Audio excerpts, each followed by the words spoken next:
فخر صاحب، آپ سب سے پہلے آج ہمیں بتائیے گا وفاق میں کیا چل رہا ہے؟ وزیر اعظم صاحب نے ایک بار پھر بات کی ہے مل کر چلنے کی. یہ وہی روایتی جملے ہیں، یہ وہی روایتی پیغام ہے جو کہ وزرائے اعظم یا خاص طور پہ شہباز شریف صاحب ایک سب کو ساتھ لے کر چلنے کی بات کیا کرتے ہیں، یا پھر آپ سمجھتے ہیں کہ اس سے کچھ اور چل رہی ہے؟ گرمی سردی خاص کر پیپلز پارٹی کے تناظر میں بھی یہ اس طرف کچھ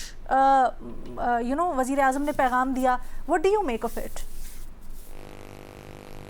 بہت شکریہ علینا. پہلی بات یہ کہ یہ جو وزیر اعظم صاحب کی طرف سے آفر کی گئی ہے، اگر آپ کو یاد ہو اسی رپورٹ کارڈ میں کچھ مہینے پہلے بھی ہم نے ڈسکس کیا تھا، تب بھی وزیر اعظم نے اسی طرح اسمبلی سے خطاب کرتے ہوئے آفر کی تھی. مذاکرات کے حوالے سے بھی میثاق جمہوریت کے اوپر زور بھی دیا تھا کہ کرنا چاہیے، لیکن سوال یہ ہے کہ کیا حکومت سنجیدہ ہے اور اپوزیشن بھی کیا سنجیدہ ہے یا نہیں. اگر ہم سیاسی طور کے اوپر معاملات دیکھیں تو نہ حکومت سنجیدہ نظر آ رہی ہے اور نہ ہی اپوزیشن اس حوالے سے کوئی سنجیدہ نظر آ رہی ہے.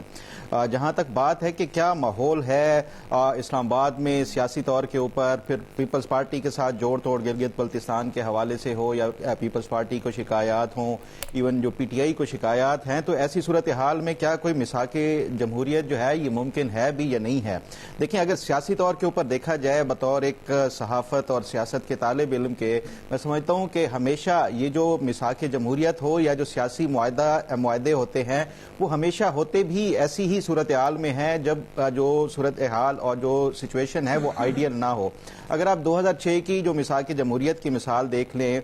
پیپلز پارٹی اور مسلم لیگ نون ایک دوسرے کے عمران خان کی سیاست میں جو ہے وہ پراپرلی ایکٹیو ہونے سے پہلے یہ دو سیاسی حریف تھے جو ایک دوسرے کے خلاف شدید جو ہے وہ کیمپین چلاتے تھے. لیکن اس کے باوجود بھی جب ان کو ضرورت پڑی کہ ان کی سیاست جو ہے وہ آگے مزید نہیں بڑھ سکتی جب تک کہ یہ ان کو کوئی میثاق جمہوریت نہیں کریں گے، اور اس پہ پھر ہم نے دیکھا کہ 2006 میں جس طرح سے دونوں پولیٹیکل پارٹیز نے اپنے تمام تر اختلافات کو ایک سائڈ پہ رکھتے ہوئے یہ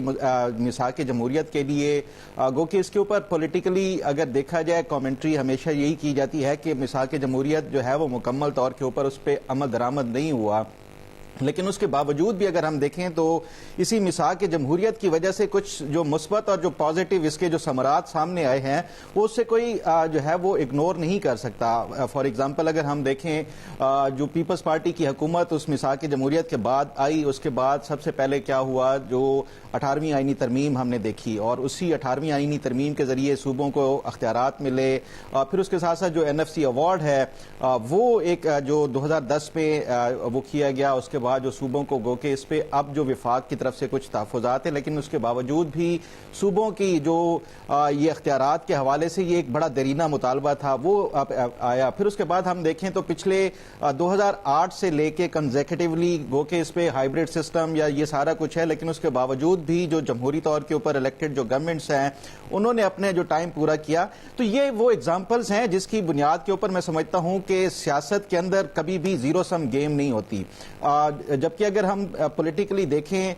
جو روایتی کچھ سیاسی جماعتیں ہیں وہ اب بھی بات چیت اور گفت و شنید کے لیے ہمیشہ تیار رہتی ہیں، لیکن عمران خان جو کہ ان کے ایک غیر روایتی حریف کے طور کے اوپر سیاست میں آئے، ان کی جو اپنی ایک پولیٹیکل اسٹریٹجی اور اپنی جو ایک ان کی پالیسی ہے وہ ان سے کسی طور کے اوپر بھی یہ خاص طور پہ جو اگر وہ اسی طرح کی سیاست کریں گے تو وہ ان کو سوٹ نہیں کرتی، اور نہ ہی ان کا جو سپورٹر اور ووٹر ہے وہ اس کو بائی کرتا ہے. تو یہی وجہ ہے کہ عمران خان ہمیشہ ایسے معاملات کو کبھی بھی وہ تسلیم نہیں کریں گے، چاہے وہ آپ میثاق جمہوریت کی بات کریں، کوئی افہام و تفہیم کی بات کریں. ہم اگزامپل دیکھ لیں، اگر 2013-14 کے بعد تو عمران خان جب یہ اپوزیشن میں تھے وہ جس طرح سے انہوں نے کیمپین چلائی حکومتوں کے خلاف، الیکٹڈ جو گورنمنٹ تھی، پھر جب یہ خود حکومت میں آئے تو تب بھی حکومت میں رہتے ہوئے بھی یہ اپوزیشن کا کردار ادا کرتے رہے. حکومت سے باہر نکلے 2022 کے بعد، تو اس کے بعد بھی ان کی جو اگر آپ پوری کیمپین دیکھ لیں، اپوزیشن کی خواہش نہیں ہے یا اپوزیشن سنجیدہ نہیں ہے، اس وجہ سے اس وقت گنجائش نہیں ہے یا ماحول نہیں بن سکتا. بھٹی صاحب کیا آپ اس سے اتفاق میں یہ کہہ رہا ہوں دونوں سنجیدہ نہیں ہے، نہ حکومت سنجیدہ ہے اور نہ ہی اپوزیشن سنجیدہ ہے. لیکن اس میں زیادہ کیونکہ پی ٹی آئی کے اوپر ان کو زیادہ ضرورت ہے یہ میثاق جمہوریت کی بھی، افہام و تفہیم کی بھی، تو ان کو زیادہ میں سمجھتا ہوں کہ اس کے لیے تگ و دو کرنی چاہیے، لیکن وہ بھی ہمیں نظر نہیں آ رہے. بھٹی صاحب آپ ریزننگ سے اتفاق کرتے ہیں؟ میڈم شیخ بڑا دلچسپ اور پرمغز سوال ہے، اور میڈم شیخ میں اس وقت یہاں اب پچھلے میثاق جمہوریت کا کیا حسرت ناک انجام ہوا، وہی پیپلز پارٹی اور نون لیگ والا میثاق، لندن والا میثاق، اس پر بات نہیں کروں گا کیونکہ کئی بار بات ہو چکی اس پر۔ اور میڈم شیخ یہ بات کہ کیا کوئی اب اس جوگا ہے کہ میثاق جمہوریت کا نام لے سکے، کیا کوئی اس جوگا ہے کہ جمہوریت کے میثاق کی آفر کر سکے،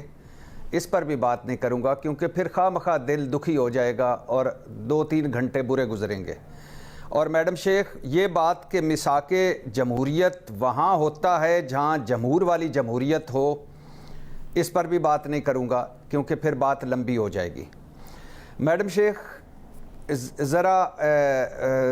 پر لطف اور پر مغز حالات دیکھیے کہ وہ پی ٹی آئی جس کا یہ دعویٰ ہے کہ یہ مینڈیٹ جس پر شہباز شریف صاحب وزیر اعظم بنے بیٹھے ہیں، یہ مینڈیٹ عوام نے پی ٹی آئی کو دیا تھا۔ اب اس مینڈیٹ پر بیٹھ کر شہباز شریف صاحب پی ٹی آئی کو میثاق جمہوریت کی آفر کر رہے ہیں، ہے نا مزے والی بات۔ اور میڈم شیخ وہ نظام یا جمہوریت جس میں پی ٹی آئی کی ہر الیکشن سے پہلے رجسٹریشن منسوخ ہو جاتی ہے، انتخابی نشان چھن جاتا ہے، اس نظام میں شہباز شریف صاحب آج ٹھنڈے کمرے میں کھڑے ہو کر، ٹھنڈے حال میں کھڑے ہو کر میثاق جمہوریت کی دعوت دے رہے تھے۔ اور میڈم شیخ وہ نظام یا جمہوریت جس میں پی ٹی آئی ایک جلسہ، ایک جلوس، ایک ریلی تک نکال نہیں سکتی، زیرو سیاسی سپیس ہے پی ٹی آئی کے لیے، اس نظام میں شہباز شریف صاحب میثاق کی دعوت دے رہے ہیں۔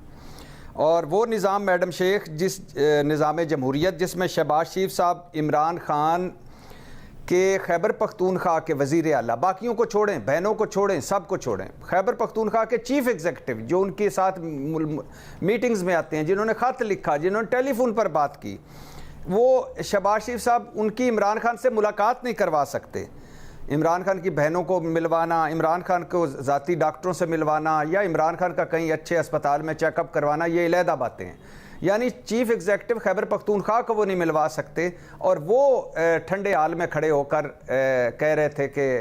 آئیں ہمارے ساتھ میثاق جمہوریت کر لیں۔ میڈم شیخ گو کہ دکھ یہ بھی ہے کہ عمریں گزر گئیں ان سب کی رٹی رٹائی تقریریں سنتے، جن سے پہلے نہ کبھی کچھ نکلا نہ اب کچھ نکلنا ہے۔ لیکن مجھے امید اکثر ہوتی ہے ان لوگوں سے کہ کم از کم یہ لوگ اپنا سپیچ رائٹر بدل رہے ہیں۔ سپیچ رائٹر بدلے گا تو سپیچ بدلے گی، سپیچ بدلے گی تو سوال بدلے گا، سوال بدلے گا تو میں آپ کو یقین دلاتا ہوں کہ میں بھی رٹا رٹایا جواب نہیں دوں گا، آپ کا یہ گلہ اتار دوں گا، میں بھی اپنا جواب کوئی چینج کر لوں گا۔ میڈم شیخ اور دکھ یہ بھی ہے کم از کم یہ لوگ قومی اسمبلی میں کھڑے ہو کر، سینٹ میں کھڑے ہو کر، یا جب عوامی فورم میں کھڑے ہو کر سچ بولا کریں۔ کم از کم یہ لوگ وہ کہنا شروع کریں جو یہ کر سکتے ہیں یا کرنا چاہتے ہیں۔ میڈم شیخ آخری بات، پلوں کے نیچے اور اوپر سے اتنا پانی گزر چکا ہے، اعتماد کا اتنا فقدان ہے، اتنی نفرت اور تقسیم ہے، اتنے مسائل ہیں کہ اب تمام سٹیک ہولڈرز کے بیٹھے بنا کسی ایک شخص مجھے نہیں پتا کہ نواز شریف صاحب کی اس آفر سے ایگری کرتے ہیں کہ نہیں، مریم نواز صاحبہ اس کو سیکنڈ کریں گی نہیں کہ نہیں، کیونکہ جب عمران خان وزیر اعظم تھے تو شہباز شریف صاحب نے کہا میثاق معیشت کر لیتے ہیں، تو مریم نواز صاحبہ نے کہا یہ مذاق معیشت ہے۔ تو پہلے تو وہ ان کو کیا مینڈیٹ ہے اپنی پارٹی کا، اپنے اتحادیوں کا، اور دوسرا کیا ان کے بڑے بھائی کا مینڈیٹ ہے، اور تیسرا کہ کیا وہ اکیلے اس قابل ہیں کہ یہ آفر کر سکیں، اور اگر آگے سے یس آ گیا تو پھر یہ کیا کریں گے۔ تو میرا خیال ہے کوئی گنجائش نہیں، یہ ایک رٹی رٹائی تقریر تھی، رٹی رٹائے جملے تھے۔